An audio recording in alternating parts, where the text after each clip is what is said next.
Hi, and welcome to the Unhinged History Podcast, the podcast where two compulsive nut jobs are going to study history every week, rain or shine, sickness and in health, and then join forces and tell each other the story we've only recently heard or learned. I am host one, I'm Theresa, and that is host two. I'm host too. I didn't realize it was my turn. She's I'm also Angie. Angie. Yeah, That's there's my that. name. It's actually host two is not actually my name. I've Um, called you worse. you know, it's in love though, so I don't mind. That's true. And if my voice sounds a little scratchy or gets um, even worse as the episode progresses, just know that yesterday there was no voice. So I have that going for me. Honestly, you sound great for not having a voice yesterday. I mean, I am doing everything I can to mask. So as the episode goes on, it is going to get worse and worse. And by the end of the episode, I will be doing Batman impressions. Okay, so sidebar. In my house, Batman impressions are a very real favorite, and our favorite thing to ask each other with our best Batman voice is what color are your shoes? And can you say the word bubbles? Because you cannot say the word bubbles and be mad at the same time. So watching my sons use their Batman voice to say bubbles is kind of the best thing on the planet. I really like that. hmm It's a lot of fun. I suggest trying it with the people near and dear to you. I suggest trying it with greatest enemies as well. Honestly, live your truth, you I know? mean, it's like If, when you see yeah. two boxers square up against each other and they do the chest bump and you hear somebody in the background hmm yell, "Kiss! Kiss!" Okay. Um, so other sidebar. My sons are they play just about every sport they can get their hands on that they have time to play. Basketball is a big one in our house, and my youngest son's very best friend spends every ounce of his spare time with our family. And he was watching my oldest son's varsity game the other day, and the other team got fouled and got to make a shot. And my third son, God love him, yelled, "Ooh, that's my man!"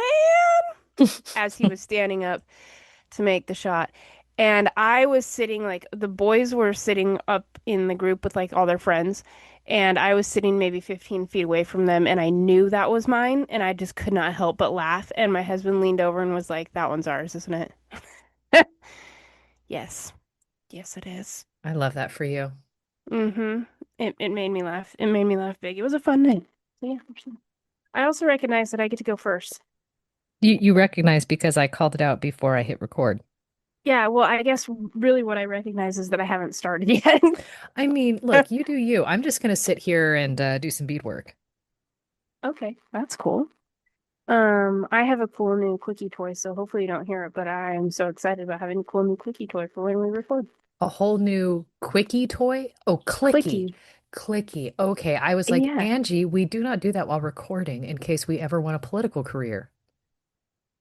Okay, well, I'm never gonna have a political career, so I'm gonna continue doing me. Thank you so much. And if I ever do intend on having a political career, it'll all be out in the open anyway, so they can choose how to vote for me based on all the evidence that's put forth. You know? Fair. Thank you.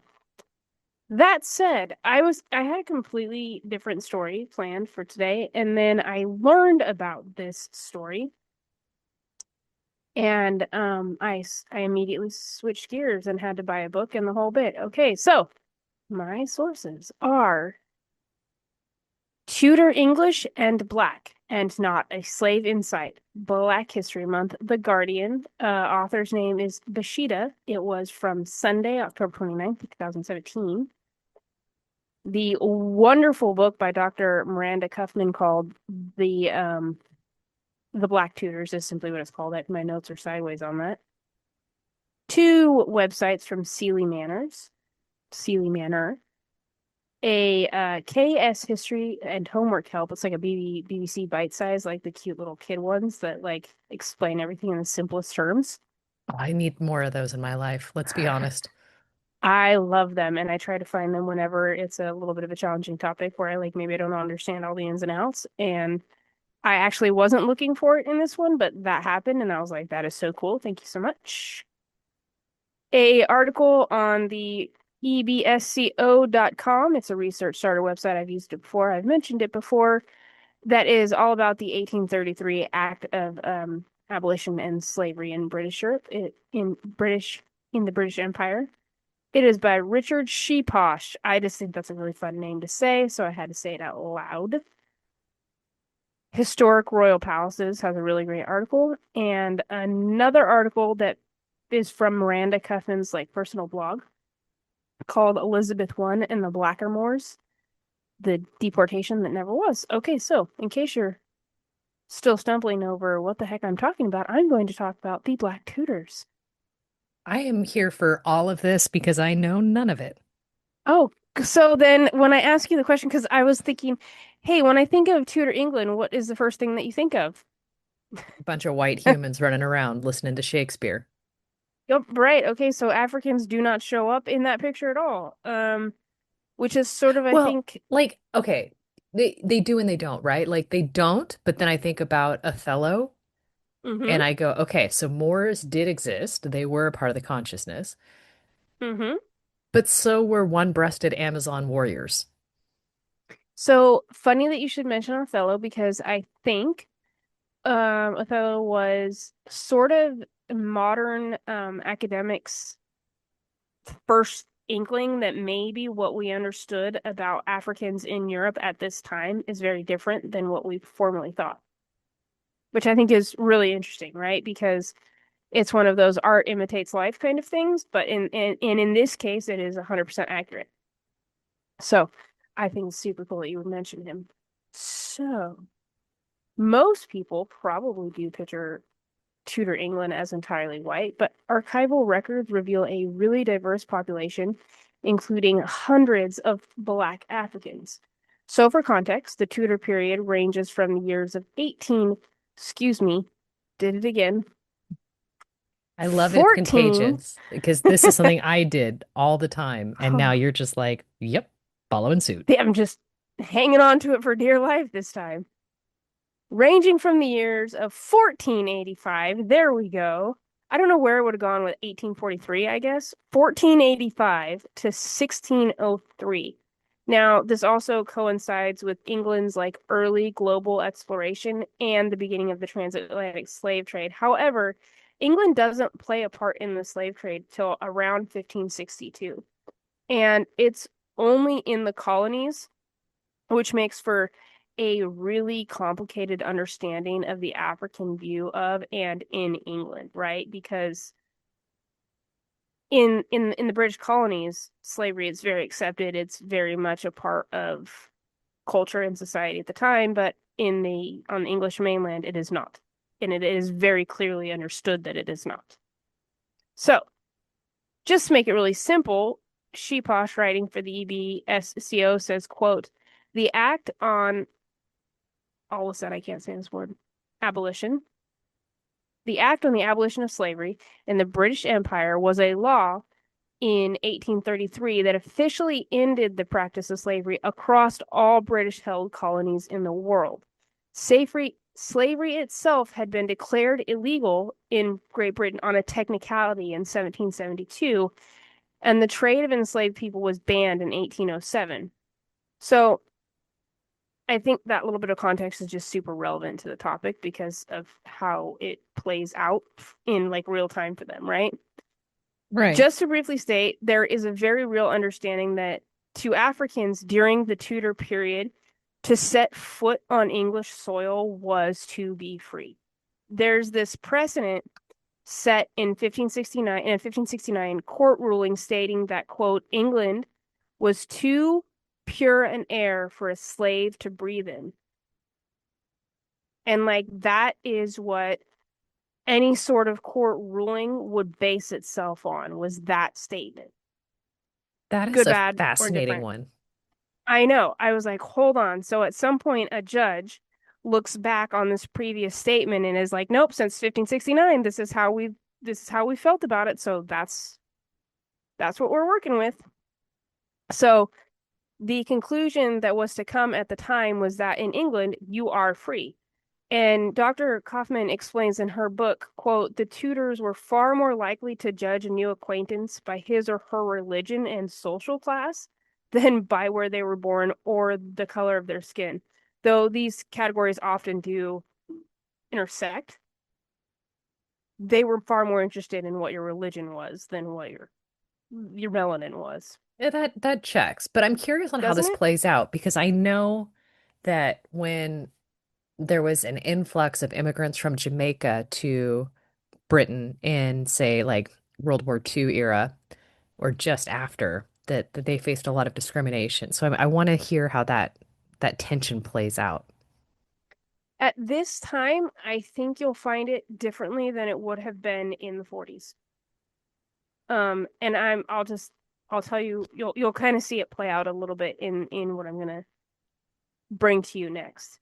So we have these historians. I'm gonna try really hard not to butcher their names, but a couple of them are a little bit difficult. But there's historian Imatez Habib, another historian called Onyokia Nubia, and then Miranda Cuthman, of course, and of the aforementioned book. They have uncovered this evidence showing that many people of African origin lived in England during the Tudor period. These researchers are discovering this information about these individuals and their lives through things like letters, legal records, receipts, which I find to be super interesting, and church records that are documenting like birth, death, baptism, that sort of thing. And this evidence also reveals that people of African origin serve in the royal courts of Henry VII, Henry VIII, and Elizabeth I. Additionally, they are also involved in the courts of Scotland as well, which I think is fun to mention. You will find them in households of the nobility, including the homes of Elizabeth I's favorite courtiers like Robert Dudley, Interesting. Sir Walter Raleigh, Sir Francis Drake, he'll come back later, William Cecil, and also Sir Robert Cecil as well, and as I mentioned, King James Scotland. And you might be wondering then, because at least I was, how did they get to Britain in the first place? Right? Well, we know people of African origin have been present in Britain since at least AD 43 when the Romans arrived. You A say we know, and I'm like, I had no clue.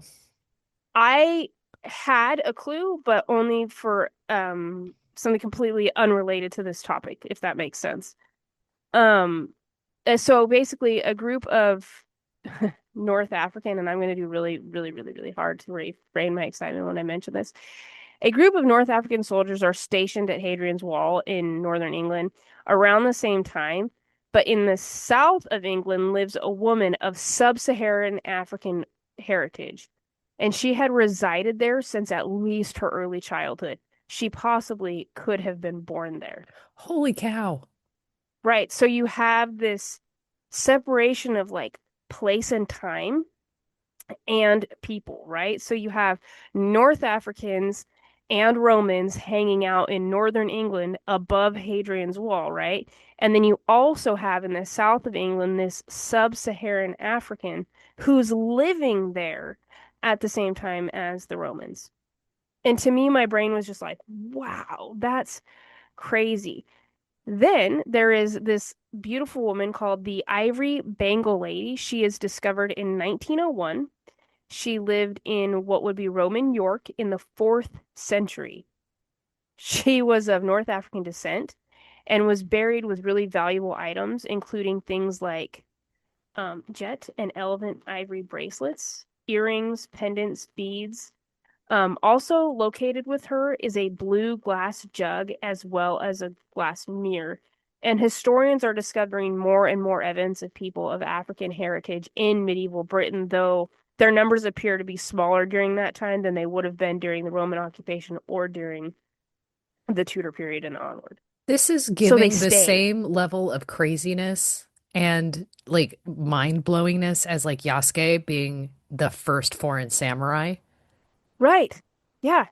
When I had this understanding that they were there, at least to some degree, during the time of the Romans, and obviously they exist there now, but the my brain was like, wait, so they never left. Like, I'm sure there's immigration and things that are happening, but people of African descent stayed in England the whole time. So my brain was just like, wow, that's insane. So like Like, Chaucer could have included mhm, a black man. easily. Yeah. and it wouldn't have been out of his scope of things to have seen, to have encountered, to have spoken with, to have had community with. Um, Now during the Tudor era, they would come as both diplomats and diplomatic gifts, and I think it's fair to say that you are dealing with during the Tudor era, like the Spanish conquest and the Portuguese. So for them to send a human as a gift is normal, right? Right. Well, and you have those eccentricities that you send crazy animals or just novel things in general. So, okay. Right. All right. I don't like it, but okay.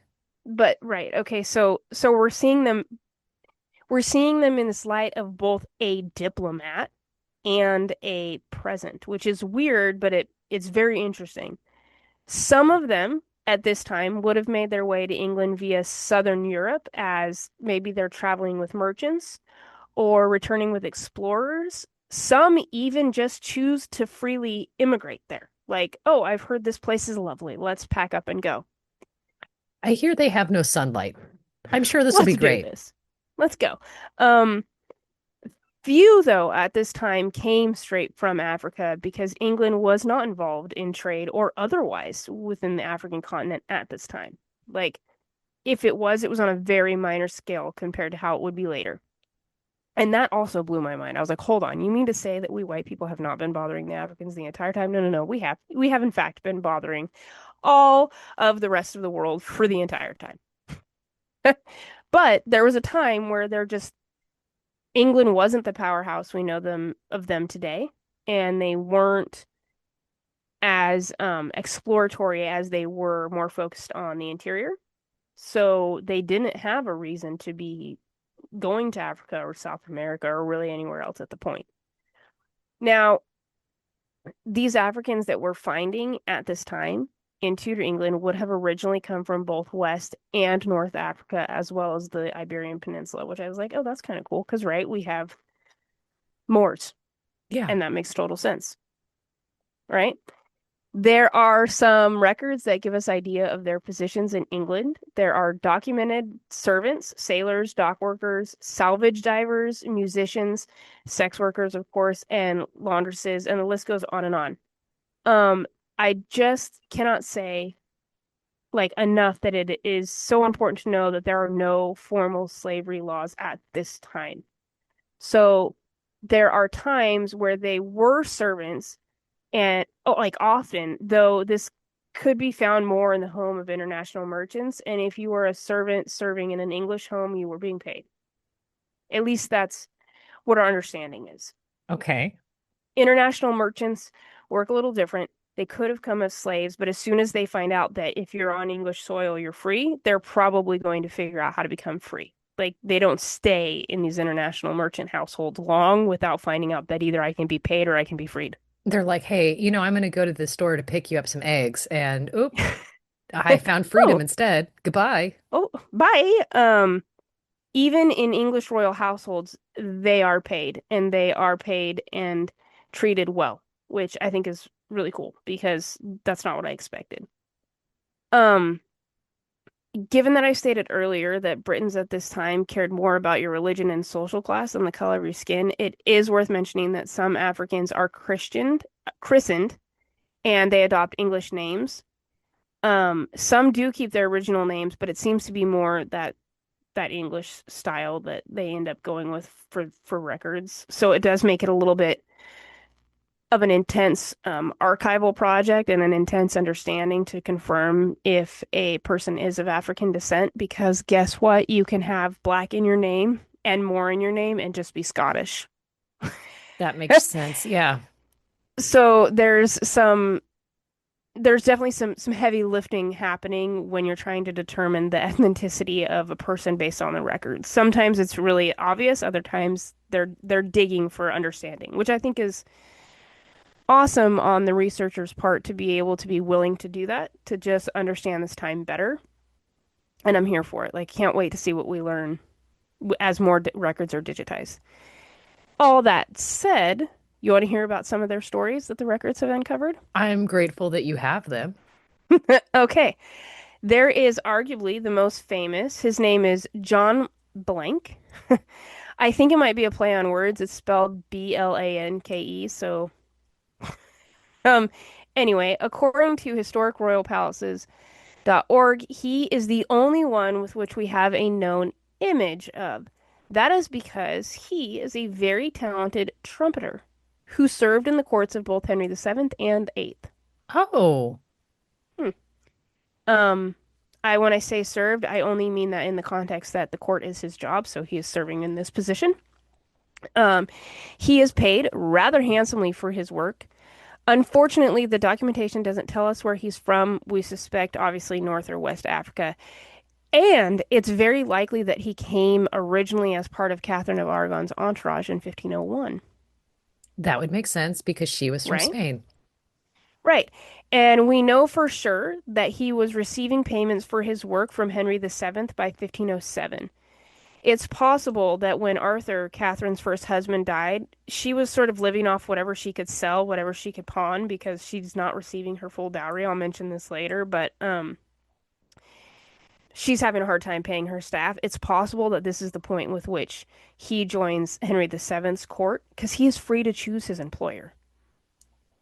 So that's pretty cool. Um, to say that Henry VIII kept him well clothed and very busy is an understatement, and we know this because we see the receipts from Henry VIII purchasing his trumpeter's new gear. Wow. Yeah, and they're like labeled by who the gear belongs to, which I think is super cool. There is one funny, like I adore this man. At one point, a fellow trumpeter dies. And so our man, or rather, he goes to an advisor who would write the king a letter on his behalf saying basically, hey, so like Dave's dead. Perhaps I could have a raise given that I'm worth it and you have available funds to pay me more now because like Dave's dead. um, it worked.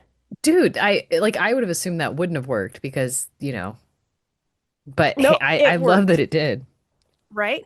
He is featured on the tournament roll of 1511, which I think is pretty cool, and that's where you can see his painting. And I should have included that in my notes here. I do apologize that I did not. Um, but I think that's super cool. And then, and I think this job is wild in the Tudor era, so like it's crazy to me that it's even a thing I get to talk about today. But there's Jacques Francis. He is a salvage diver from Guinea. Just I didn't realize we had salvage divers going back that far. Yeah, apparently they've probably always existed, but I was shocked. I was like, no, I think I read that wrong. Start over. Let's read it again. Nope, he was a salvage diver, and he was very, very good at his job. In fact, he was one of the divers commissioned to bring Henry VIII's Mary Rose back. Are you familiar with the Mary Rose? No. Okay. So the Mary Rose was old Hank Baby's like pride and joy of his fleet. And it sunk on July 19th, 1545, like 10 to 15 miles offshore, which is insane to me. But the water there is at most like 50 feet deep, probably closer to 40 feet deep. 15 miles offshore, I would have thought it would have been significantly deeper. I But mean, I guess it what do depends I on know? how the layout is, obviously. Right. So this ship, it's super special to Henry VIII. My notes are not about this ship. My notes are about Black Tudors, but I could probably do a whole deep dive on this ship. But this ship is loaded with guns, ammo, and other goods. Like, like this ship is so important to the crown that at minimum, they enlist divers to bring it up, and if they can't bring the whole ship up, bring up at least the munitions. Like, this is like his baby. Bring my boat back. Now, this ship and its cargo, it's super important because this is like we're kind of at war with France. I mean, Shocking. surprise. I know, right? But here's the thing. Did you know that the very few English people know how to swim at this point? In fact, it's considered bad luck even for sailors. Okay, that seems like an oversight. I feel like we should have allowed some wives' tales to just let loose. But like maybe just learn to dog paddle. I mean, if you're not going to do the whole thing, like figure out Learn how to to stay float. afloat. Yeah. Yeah. Okay, so they are English and they can't swim, so they can't dive. And they're like, oh, what do we do? Well, there's a really great quote from Sealy Manor saying, swimming was also considered pointless because ships were not in the habit of turning around to rescue sailors who fell overboard. Better to just drown quickly. I wow. Yeah. So I I was mean, like, with that in okay. mind, sailors should also carry like pockets full of rocks so that they're just weighed down quicker. Yeah. So that said, Francis and his crew, they show up to do the dirty work. Francis, being born on the West African island, that at the time it's called Guinea. I'm not sure. I meant to look up if it's still Guinea today because that feels right to me, but I apologize. I didn't actually Google if it's called something different today. But this is where he's born. He learns how to free dive from like early childhood. He's learning the skills from his parents, from his friends, from his family. This is a part of their daily life. And he develops these exceptional skills that require years and years of training. So he comes to England to lead the dive team for a Venetian named Peter Paolo Corsi. He's working alongside other men called John Eco and George Black, who are also likely African, just based on their names and their diving abilities. It sort of makes sense. What's really interesting about him, though, is that his testimony is used in court, further showing his status as free and his status in England at the time. But this is incredibly special because he's a foreigner testifying in court. And they're like they will take his word for it because that's he saw the thing, he knows what's up, this is what's going on. Yes, his word is law. Like But that's what was he and I think that's testifying so cool. for? Basically in 1547, Francis, I'm glad you asked, I have that. Francis testifies in court when Corsi is accused of stealing salvaged items from another shipwreck in Southampton. Um, from what I understand, and I might butcher this a little bit, I didn't include this in my notes, but the basic gist is he takes like some tin, and his excuse is that my we're not being paid well, so I'm just gonna salvage this anyway and get like be able to pay my men. There was probably more to it than that, and Francis sort of sets like he sets the record with what he says. But the problem is today we don't know what the court case outcome was. We just know that Corsi was accused of stealing salvaged items. Gotcha. Yeah. Hopefully those records will come to light and we'll find out one day because I'm really curious to see. However, um his with his testimony, it showcases his expertise in free diving, that is obviously diving without breathing equipment, to very significant depths. And this skill would have been highly valued by Europeans seeking to recover valuables that had gone underwater. Because we don't swim. Shocking. Um, and I have one last one. She's probably my favorite. I want to say that I learned of her from a TikTok from the historic royal palaces. A woman called Candace Scarborough, who is both a researcher and a dancer, has a film called We Have Always Been Here, a Black Tudor story. So, I give you Catalina of Montreal. She was a servant who initially served with Catherine of Aragon. She might have just held the key to one of Tudor history's biggest secrets, if not the biggest secret, and she kept it for life. Go on. So, let's rewind real quick. Catalina is born in Montreal, Granada. It's this really beautiful spot on the southern coast of Spain. Now, this area had been a territory belonging to the Muslim emir or prince, like that's the equivalent of their prince, since roughly the 1200s. But in 1492, the Christian forces of Isabella of Castile and Ferdinand of Aragon, Catherine's parents, retook it during the Reconquista of Granada. Now, this would result in thousands of Muslim Moors relocating from their homes in Granada to North Africa. Those that did not leave or escaped were considered the spoils of war, and then they were, of course, enslaved. It's thought that that's the case for Catalina, and that she may have even been named after Catherine of Aragon, who was to become her royal mistress. Now, Oh, right? As I mentioned earlier, Catherine goes to England in 1501. It's now 1531, and both England and Spain are waiting with bated breath for those in power who are debating Henry and Catherine's annulment, right? Because he wants Anne Boleyn.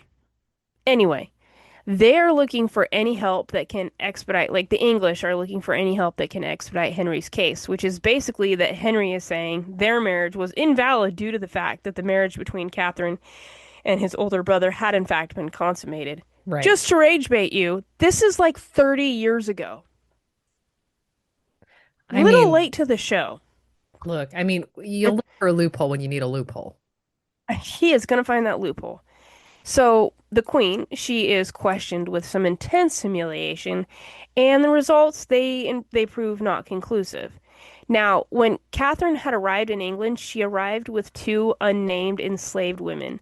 Aside from them, she has this huge entourage that like arrives with her, but it's believed that Catalina was one of the two enslaved in her number. So here's the deal.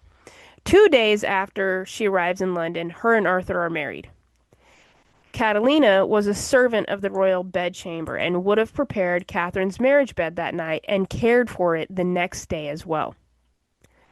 According to historic royal palaces, who cite Spanish sources among citing Spanish sources, among Catalina's other tasks, making the bed and attending to other secret services of Her Highness's chamber. So basically, our girl She Catalina, changed the sheets. she changed the sheets, but not only that, she is in this position of great trust that is super important. She would have been privy to everything that Catherine of Aragon had gone through. Um, and so, like, for example, Historic Royal Palaces says, quote, Catherine must have thought highly of Catalina's discretion and loyalty because she was. Like, she attended to everything that Catherine endured in the royal bedchamber. Now, the Spanish also want to talk with Catalina as well, since Catalina would have cared for Catherine through her wedding ceremony and coronation to Henry VIII as well. So, she would have, quote, been present the first time the Queen and Henry were united as one. So she would have seen both. I mean, it's not a So, role I'd want, but I get it. yeah, right? Okay, so we don't know a ton about Catalina, including what status she had, free or slave, in Catherine's service. In theory, she was free the moment she stepped on English soil. What we do know is that between Catherine's marriages to Arthur and Henry, she was not given her full dowry. So she's resorted to asking for charity from Henry VII, and it's like sporadic at best. And so she pawned off a ton of her jewels to pay her staff. So there's some potential that by this point Catalina is a free woman.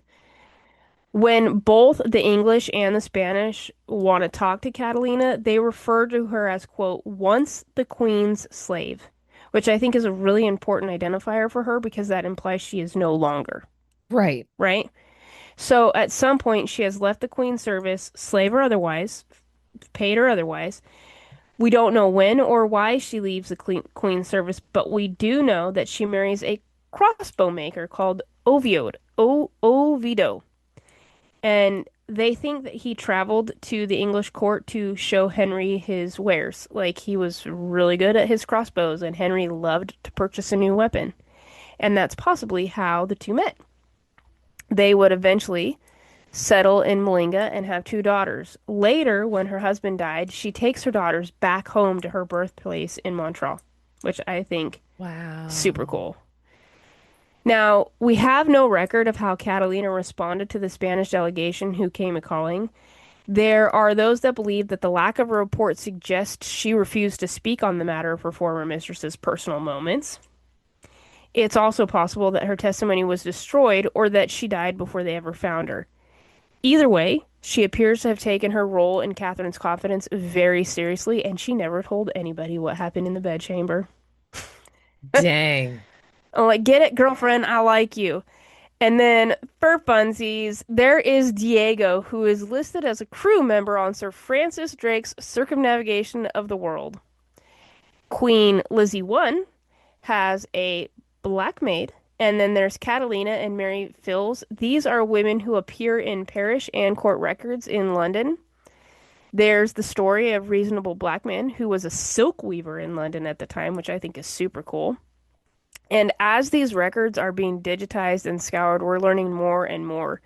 At present, there are at least 250 confirmed Africans who lived in the Tudor England.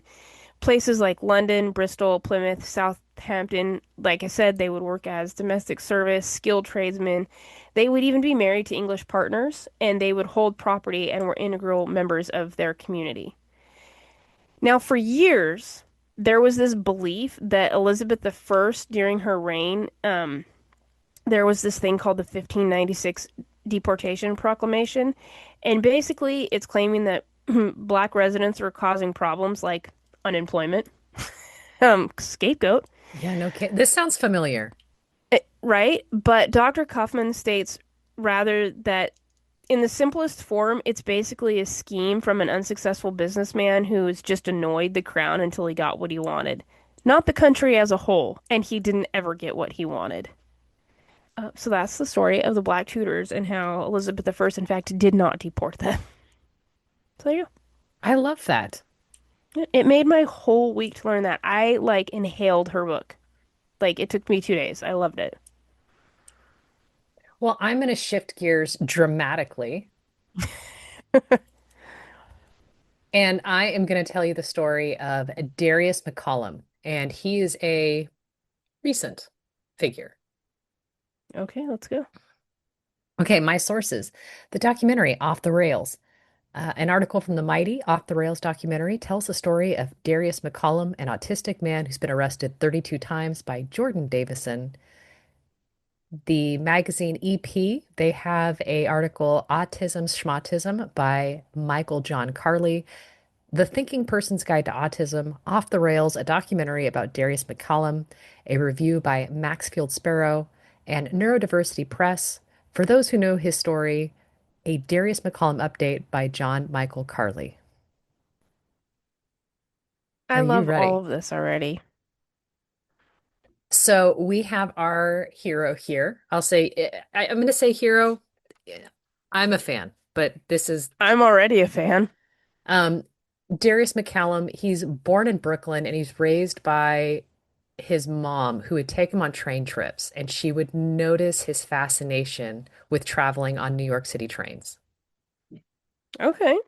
And growing up, Darius McCollum, he says he enjoys school, but if you dig deeper, you realize that he struggles with interpersonal relationships.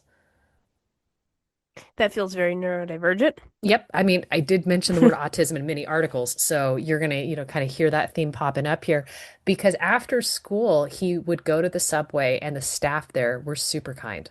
And they would have him make announcements. They would say, "Hey, can you go sweep that area over there?" To basically hang out with them Yeah. and really enjoy it. And so this is where he starts to feel loved and he starts to feel safe, and the staff feel like his friends. I love that. Now, as an adult, he's reflecting on his relationship with the transit authority, and he says that he's married to the MTA. And other people, Okay. I mean, like, he's got one love Hey, in his life, and this is going to become abundantly apparent. if you can marry the Eiffel Tower, he can marry the Transit Authority. It's fine. Right. And so people who know him, they describe his dedication for providing quality service for passengers as something that is benevolent, and he's committed to this whole process. People from all walks of life are going to speak about Darius McCollum as being very likable, affable, gregarious. He's just a nice guy. And he has this entire lifetime of being mistreated, misunderstood that I'm going to get into. Okay. Now, we're going to zoom back. Second grade, there is a massive snowstorm that hits, or a storm that hits. I assumed snow. And when he gets to school, he's only one of two kids in his class that day. Oh, wow. So Okay. massive snow, everybody stayed home. He didn't get the memo. The You know, teacher, yeah, like I've never been in this situation, but I can understand it, sort of. The teacher gives him and another student separate puzzles and says, work on this puzzle, and she starts organizing this cabinet. So her back is turned. While her back is turned, the other kid gets up from his desk, grabs a pair of scissors, walks behind Darius, and stabs him in the back. Oh my Now, gosh. Darius wails like you would, and Yeah, the teacher turns around to see the kid poised to go again. absolutely not. And so the teacher stops it, gets Darius to the emergency room. The blades had narrowly missed his heart. Holy crap. So he's in surgery. He spends time in the hospital. Like, this is, but no one, this profoundly changes his thoughts on enjoying school. Shocking. Right. So our boy Darius, he starts acting up. And in the documentary, he would talk about how he would pull the fire alarm just to escape school. I mean, I think we've all thought about it. He's just doing it. Right. He's like, you know what? I'm overwhelmed. I'm gonna run. So I'm gonna pull the alarm and I'm gonna go decompress somewhere. Deuces. Yep. Now, when McCollum is 12 or 13, his parents have him committed for 9 months. And this is following the scissor attack. Well, what year was he born? Did I hear that part? Um, one sec. Let me see if he was born in 65. Okay. That's sort of I was picturing the 80s. And so I was like, wait, I think that I've got the wrong year. I should ask. I mean, so you're talking late 70s at this point. Right. So we still don't have any clear understanding of. Right. Okay. And I should mention that autistics have a tough time getting diagnosed if you are of a minority or a girl. If you're a white boy, you get diagnosed Right. fairly quickly and easily. But if you are outside of who Hans Asperger did his study on, then you struggle with diagnosis Right. or understanding. Okay. Right. So either way, this is not good because despite Darius being so young, he's given electroshock therapy while at the hospital. And mom's cool with this because I'm not cool with this. I mean, I unclear. Okay. When you see mom interviewed in the documentary, and she is a sympathetic character. You appreciate her.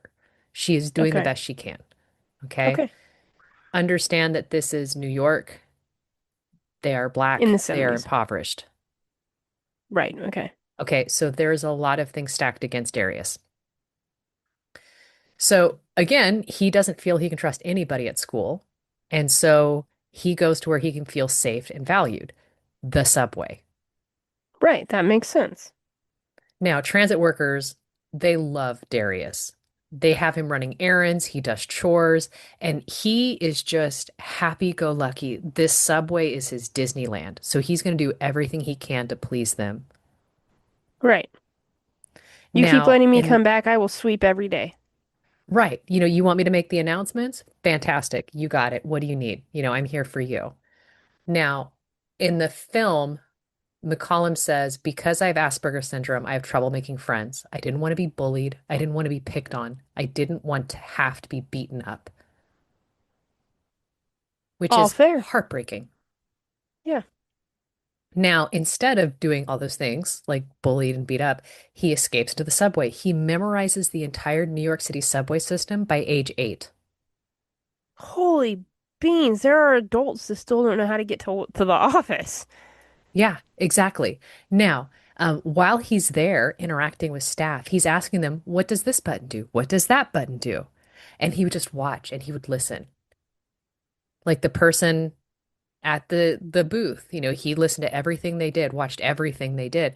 By age 12, they go and issue him a full uniform because he's their little helper. Yeah, and he deserves a uniform.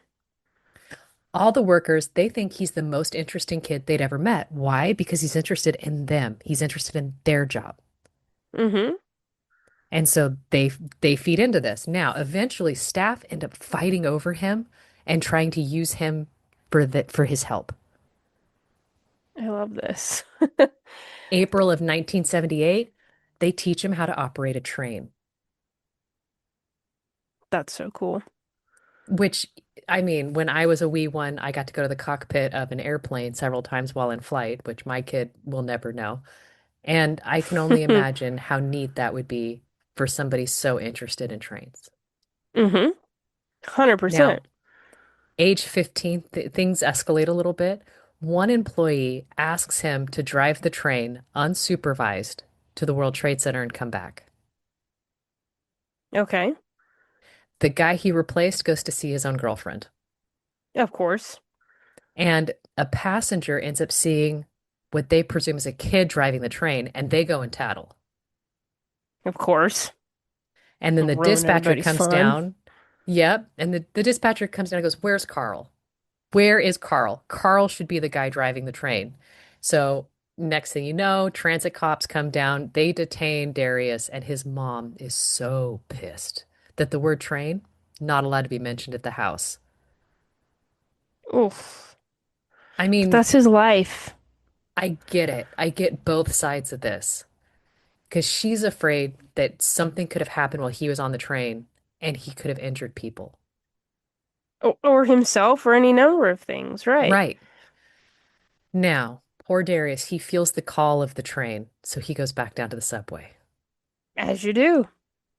By age 17 and 18, he applies to work for the transit system. Both times they deny him because of the reputation that he's got.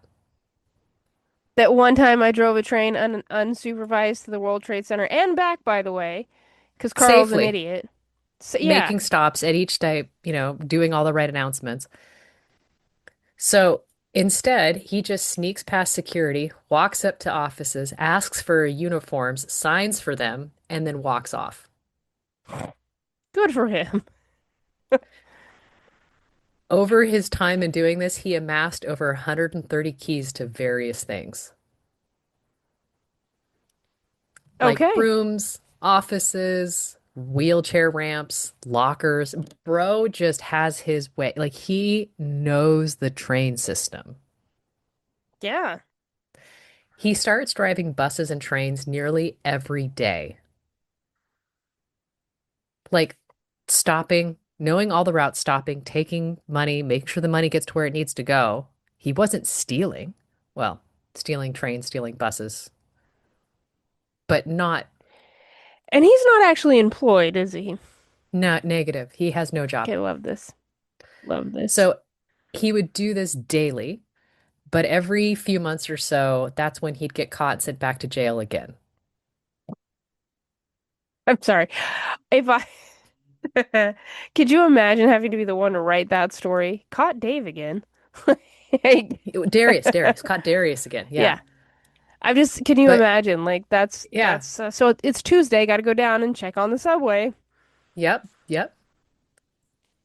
Darius never stops pursuing his dream of working in transit, whether he had a actual job from them or not. I love him. This is 30 years of devotion that he has, and I love every him. fiber of his being yearns to serve the public as a transit driver. He should be teaching like motivational how to get what you want classes and Yeah, serve your community classes, you know? yeah. Like watching this documentary, Hubs was like, they should just give him a job. They should just give him a job. He's not going to They call in really should. sick. Yeah.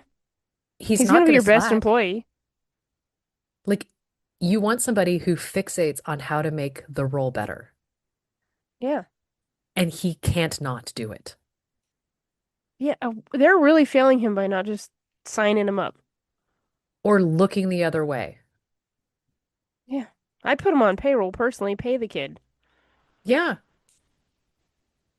By 20 or 2004, Darius ends up having racked up an incredible media portfolio. There is a play written about him, the I documentary love that I that. cited, and there's interpretations of his life made by people that are not out there to just exploit him. There's just good people that always follow him and are on his side. As he deserves.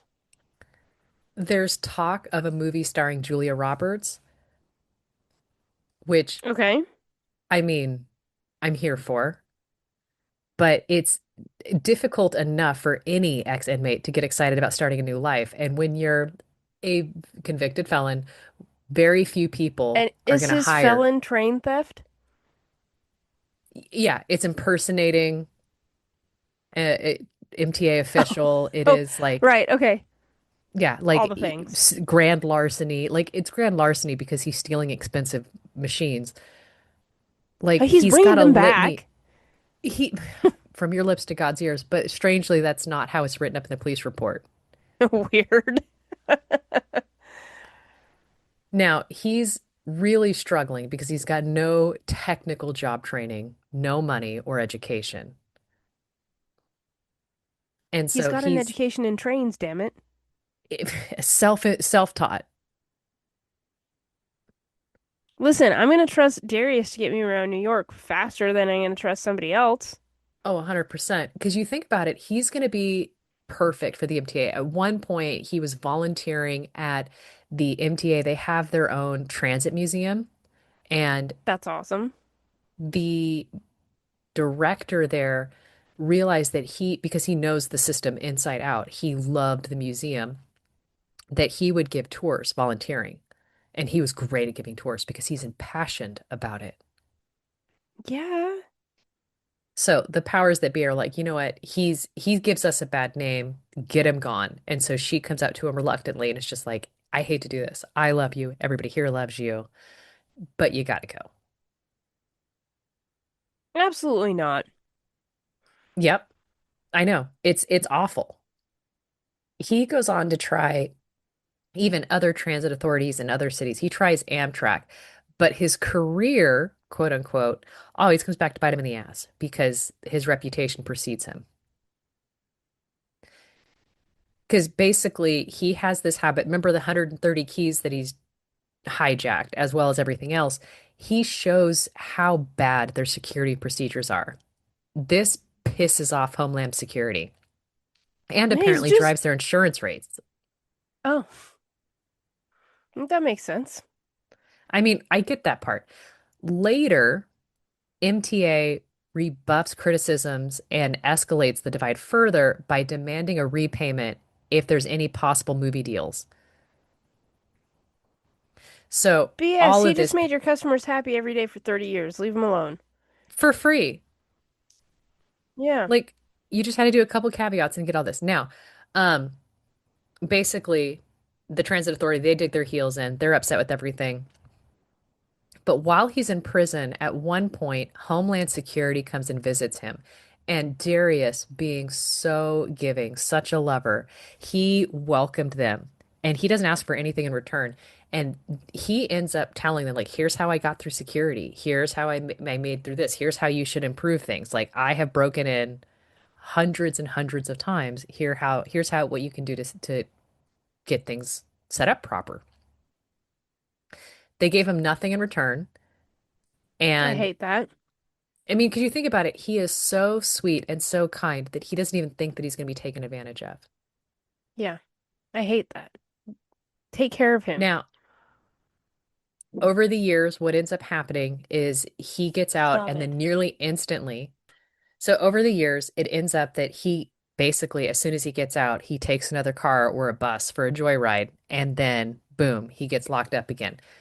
Mm, And there's a clip in the documentary where he has two lawyers, and the good lawyer talks. I'll talk about the bad one first, and then I'll talk about the good one. The good lawyer is just like, yes, he's been arrested again. It appears that he would have been homeless as of tonight, which caused a bit of panic, which seems to be what triggers him getting back on the bus. okay. And so, like, she sees the pattern. She's clearly tried to help, but this is the cycle, right? Right. But either way, we're talking McCallum is just always in the news or like New York Post or other news outlets. And at some point, his Asperger's diagnosis is brought into the courtroom. They're trying to get him treatment that he needs as a disabled human. And he just has this impulse to drive these buses and trains. And the media explodes all over again. And this ends up backfiring because this is the bad lawyer. He gets this deadbeat lawyer that he's not able to fire. The lawyer's awful. Like the lawyer ends up being the celebrity lawyer who kind of takes him on so that he can get some street cred in representing somebody with huge notoriety. But then the lawyer doesn't show up to the courtroom. Hmm. Okay. And McCollum can't fire him because, quote, he's not of sound judgment to fire his lawyer and get one who will actually fight for him and I don't know, show up. I hate that. Not only is this bad, the judge did a Google search on Asperger and decided, in her own opinion, off of a Google search, that Darius McCollum couldn't possibly have Asperger's or any compulsion out of his control, and she rules against him. And what year is this? Um, do. Good question. I didn't have the year down for that. He gets arrested like 30 times. So it's very difficult to keep track of which one was which. Got it. Okay, never mind. Okay. I was But thinking if this either is by way, 2004 and she is not making these connections, we have bigger issues. I want to say it's 2008 or so. Okay. Later than it should be, right? Yeah. But all of this, like, so the lawyer himself is this guy named Stephen C. Jackson, and he gained a ton of notoriety with Tawana Barley and her case. It was bad. I do. It was like Okay. it's even mentioned like TLC's first album. Okay. Okay, it's bad, but I don't want to get sidetracked here. Yeah, let's don't. Now, Jackson, who's now passed on, he basically signs with Darius because he wants fame, because who wouldn't? And that's when Darius gets in trouble because now Darius can't represent himself, Darius can't fire the lawyer, and he's stuck. But then we get a woman named Sally Butler, and she becomes Darius's pro bono lawyer. She's the one that I mentioned in the documentary, who is just Okay. like here for him. Okay. So she is his champion. Now, before I get too much further, I will say that like in one of the articles written by Michael Carley, I didn't put his name in here, but he wrote about how there was another author named Shane Bauer, and Shane Bauer went undercover as a $9 an hour Louisiana prison guard. And he ends up getting a ton of information about the prison system. And in an interview, Bauer goes on to say that when he was being trained, he's instructed that the proper procedure when prisoners are stabbing each other was to just yell, "Stop fighting." That's it. He was said that we shouldn't get in between them. We're not going to pay you, that guard, that much. If these fools cut each other, then happy cutting. And this is the system that we're shoving Darius McCollum in. The child who was stabbed in the back by a pair of scissors Yeah, while trying to do his own puzzle. yeah, yeah. Who just So wants to drive trains? he just wants to drive trains. So Darius has been in and out of jail for at least 38 years. And throughout this time, his health is just beginning to drop. He's gained a ton of weight and he's experiencing rapid hearing loss. Hair loss? Is that what you said? Hearing loss, sorry. Hearing loss. Okay. And I heard you wrong. according to one article, even his brilliance has become less accessible with his having slowly drained in or drowned in accumulated trauma. Surprise, surprise that the prison system would do that. But at one point, the new lawyer, Sally, scores him a major victory, and she gets Brooklyn's district attorney's office to finally admit that Darius is not a criminal. Good. But because of how the court still contextualizes his non-visible disability, Darius, in order to become relatively free, would have to plead not responsible by mental defect. And here's a huge ass risk because Sally writes, if Darius is determined to be dangerous, he would be confined in a criminally or in a truly horrific locked facility for the criminally insane, perhaps for life. But if the judge were determined that he was not dangerous, he would be civilly reformed for intense treatment with the goal of returning to society with services available to him. Okay. So they have to roll the dice and on some pretty scary things. Yeah, okay. Now, the final nail comes tragically from a black judge who justified in one article says justified ending his life because of Asperger's syndrome. In her final or closing remarks, she says to her that Asperger's is, quote, a dangerous mental disorder unquote. I have never in my life met a person or seen a person who has any form of Asperger's be dangerous. Yeah, I'm so mad right now. Okay. she's never apologized for saying something along those lines. She said something along the lines of maybe I could have chosen better words, but that's about it. That's not an apology. That's not No, it's a even non-apology. acknowledging that you've done something wrong. Now, that was October 5th, 2018, and that was when he was sentenced to life inside New York State Psychiatric Facility. Where they're taught to just say stop.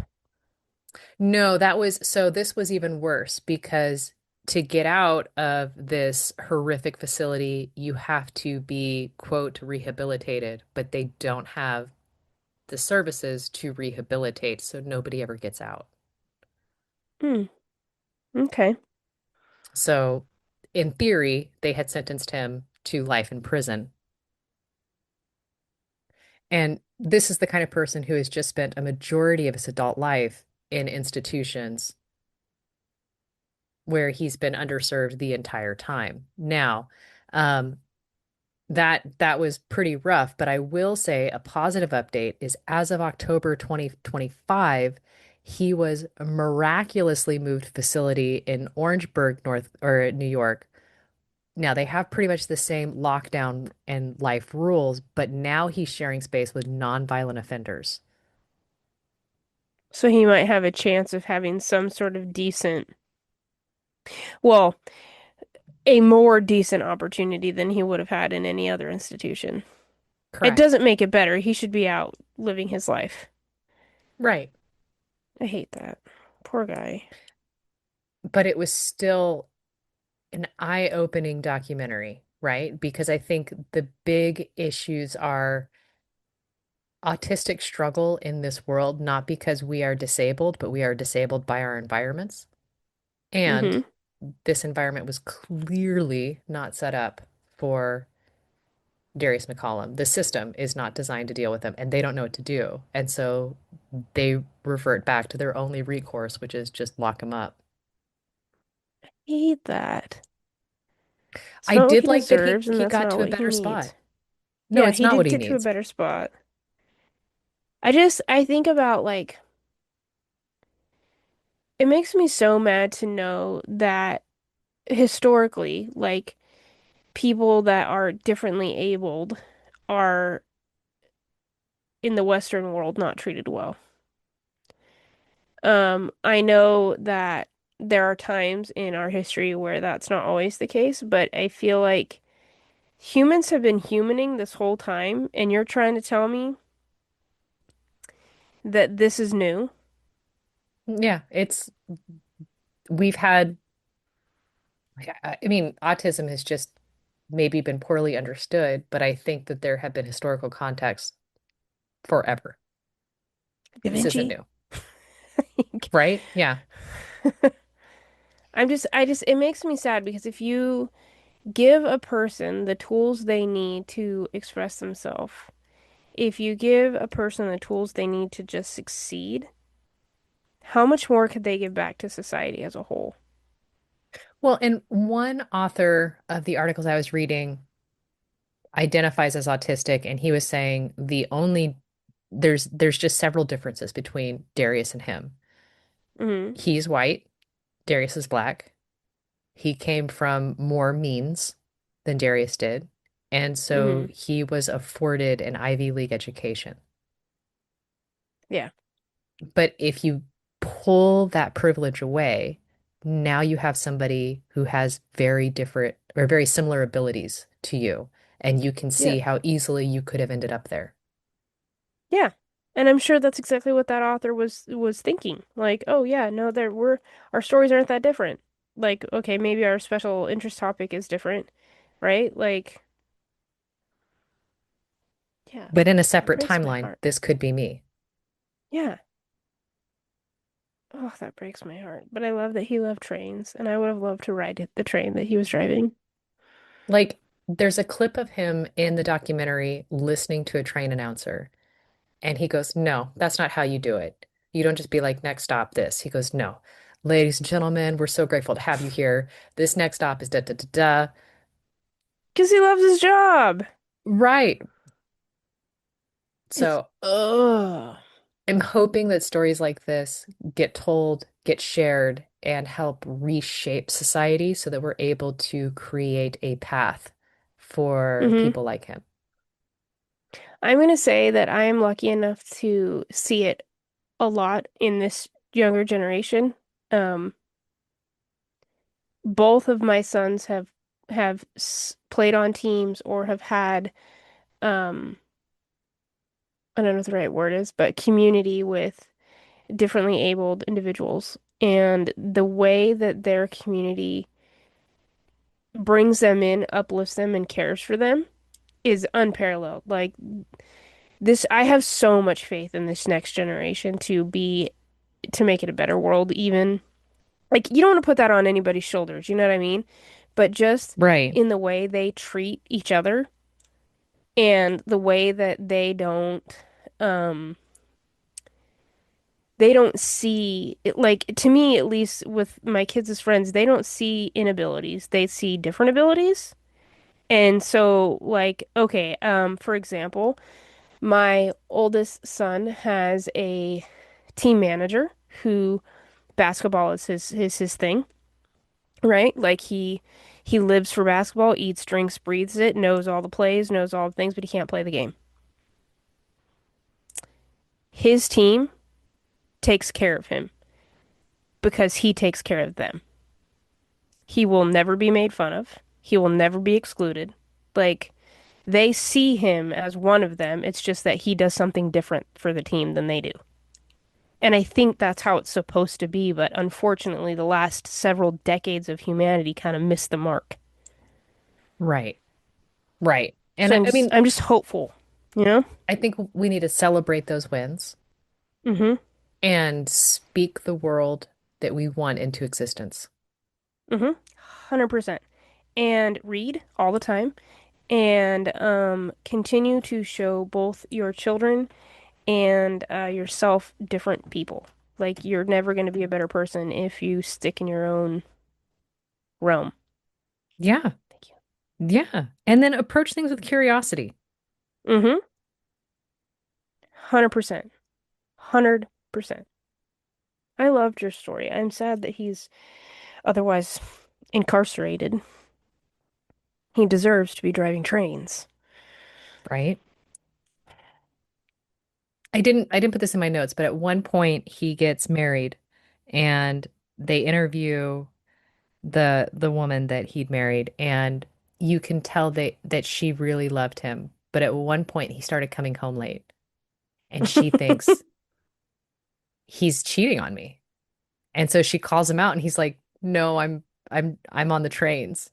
I'm cheating on you with the train, sorry.